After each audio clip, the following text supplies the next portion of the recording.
semuanya, pada kesempatan kali ini aku akan mengajak kalian untuk beredukasi tentang narkoba. Yuk kita mulai edukasi.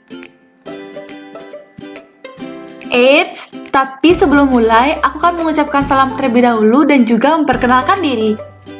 Om Swastiastu. Perkenalkan, namaku KDM Mahadewi Utama dan NIM-ku adalah 20156444046. Aku dari Politeknik Negeri Bali dan aku kelas 1E D4 Akuntansi Manajerial.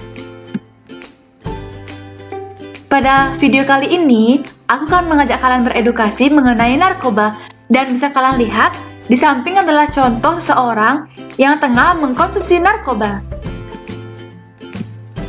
Adapun subbab yang akan kita bahas pada video kali ini, yang pertama ada pengertian narkoba, yang kedua ada jenis-jenis narkoba, yang ketiga ada penyebab dan juga dampaknya, dan yang keempat ada siklus dan juga data pengguna narkoba, dan yang kelima ada cara menanggulanginya dan juga cuplikan video. Yuk kita mulai aja. Nah, untuk poin yang pertama ada pengertian. Apa sih itu narkoba? Narkoba adalah singkatan dari narkotika dan obat atau bahan berbahaya. Selain narkoba, istilah lain yang diperkenalkan khususnya oleh Departemen Kesehatan Republik Indonesia adalah NAPSA, yang merupakan singkatan dari narkotika, psikotropika, dan juga zat aditif. Nah, untuk poin yang kedua ada jenis-jenis narkotika. Seperti yang kita ketahui dan juga digambar, terdapat beberapa jenis narkotika yang sering disalahgunakan pada masa sekarang, seperti ganja, sabu, ekstasi, riklona, alprazolam, T-Hex, tembakau gorila, dan juga jamur.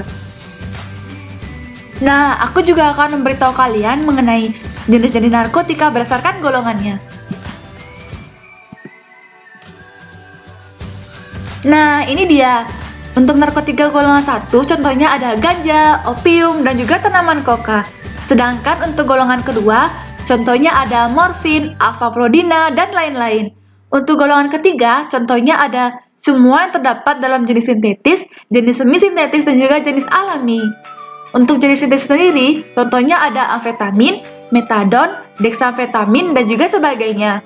Sedangkan untuk jenis semi-sintetis, contohnya ada morfin, heroin, kodein, dan lain-lain.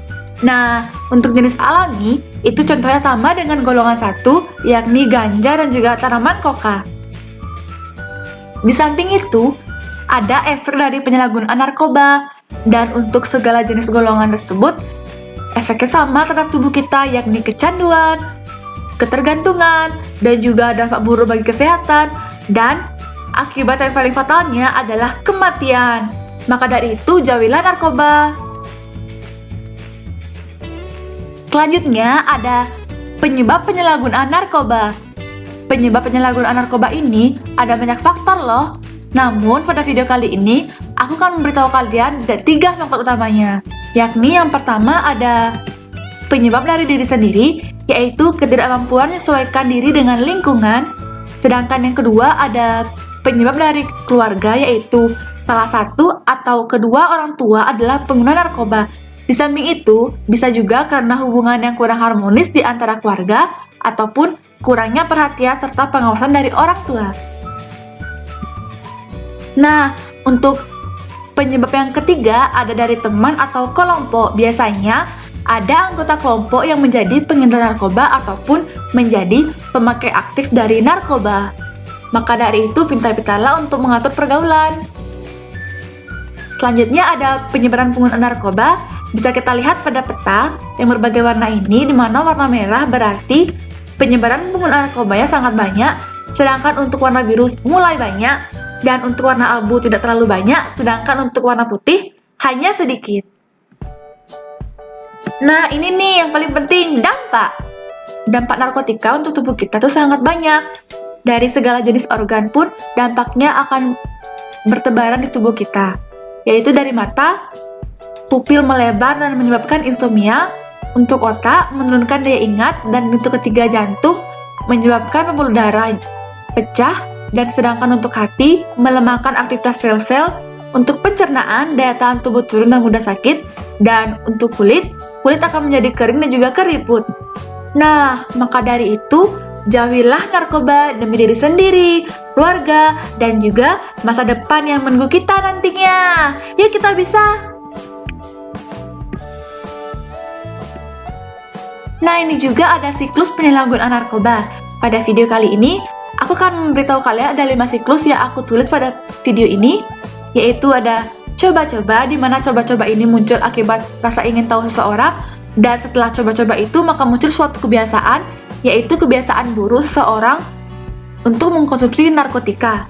Nah, dari kebiasaan itu muncullah suatu ketergantungan, di mana ketergantungan ini orang mulai selalu merasa narkotika itu adalah barang yang sangat dibutuhkannya dalam setiap hari. Nah, dari ketergantungan ini, seorang akan mengalami introspeksi di mana keadaan tubuh sudah mulai melemah dan juga sel-sel dan organ-organ tubuh mulai rusak diakibatkan terlalu sering untuk mengkonsumsi narkotika. Nah, yang paling parah lagi, setelah intoksifikasi adalah yang paling fatal, yaitu meninggal dunia, di mana seseorang benar-benar tidak bisa mengontrol dirinya dan juga bagian tubuhnya sudah sangat rusak akibat terlalu sering mengkonsumsi narkoba. Nah, di sini juga ada data pengguna narkotika loh. Bisa kalian lihat dari tahun 2012 hingga tahun 2017. Jika dilihat dari persentase naiknya, bahwa pengguna data narkotika ini sangat banyak dan juga mengalami kenaikan setiap tahunnya. Walaupun pada tahun 2013 hingga tahun 2014 sempat mengalami penurunan yang hanya sedikit, namun jika dilihat secara keseluruhan, maka bisa diambil kesimpulan bahwa pengguna data narkotika setiap tahunnya tetap mengalami kenaikan.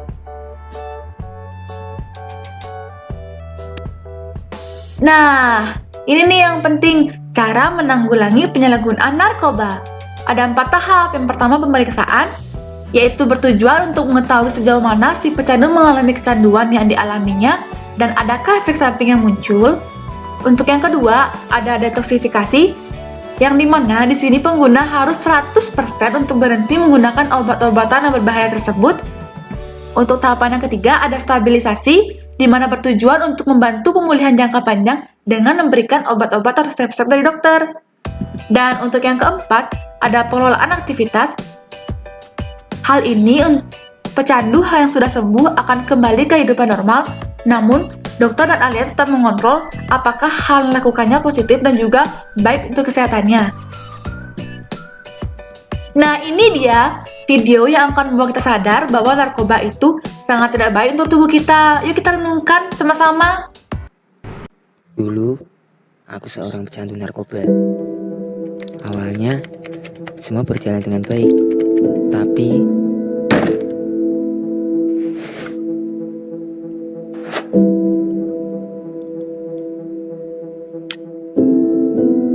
makasih Bang.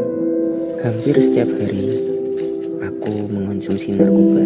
Rasanya nyaman, tenang, los. Lama-lama aku makin kacau.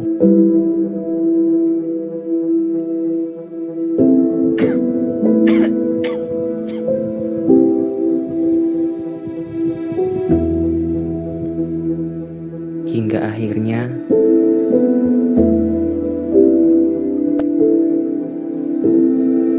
aku menyesal.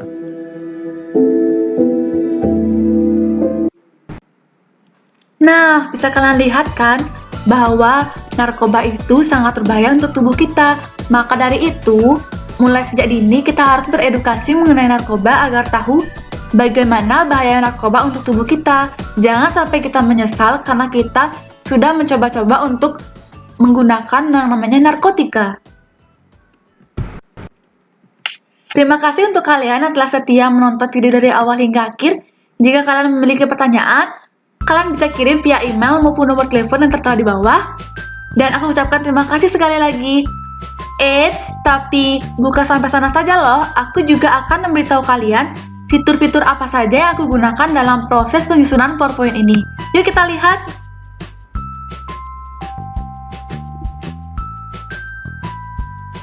Nah, pada slide ini aku memanfaatkan fitur menampilkan gambar dengan cara pilih insert, lalu picture. Sedangkan untuk membuat tulisan narkoba ini, aku menggunakan fitur shapes pada insert dan menambahkan tulisan narkoba.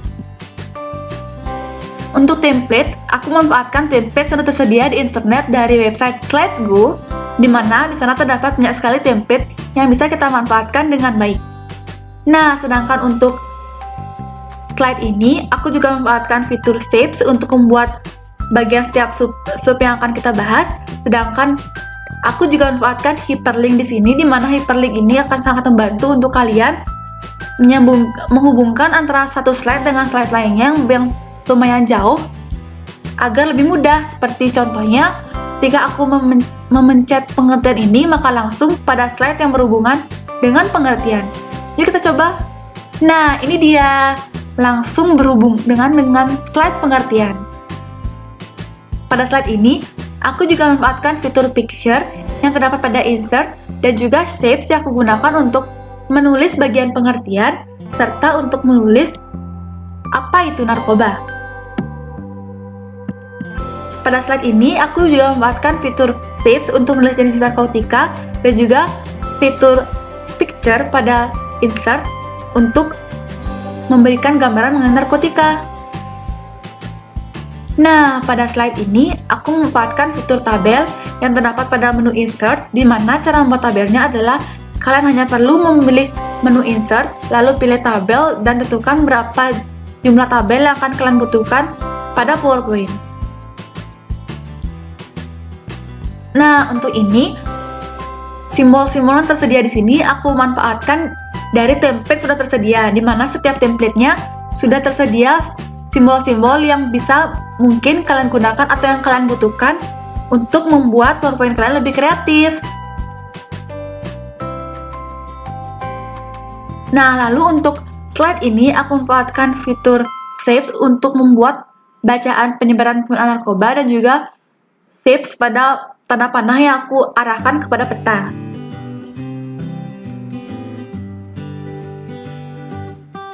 Nah, untuk slide ini aku juga memanfaatkan fitur picture pada insert dan juga shapes untuk memberikan tanda panahnya. Untuk pada slide ini, yaitu siklus penyalahgunaan narkoba, aku menggunakan shapes untuk menulis siklus penyalahgunaan narkoba dan juga aku menggunakan fitur Smart Art pada insert. Aku gunakan untuk penulisan siklus penyalahgunaan narkoba. Kalian bisa memilih banyak sekali, ada pilihan-pilihan terdapat di sana, bisa untuk urutan ataupun siklus. Nah, untuk ini aku gunakan fitur yang terdapat pada insert, yakni chart. Di sana juga terdapat pilihan lain seperti diagram batang, diagram lingkaran, dan juga banyak-banyak diagram lainnya.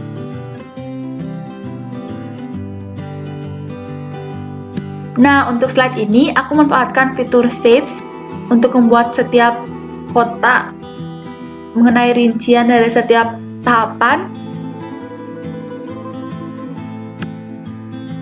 Nah, untuk ini aku memanfaatkan fitur pada insert, yakni video, yaitu yang terletak di pojok kanan.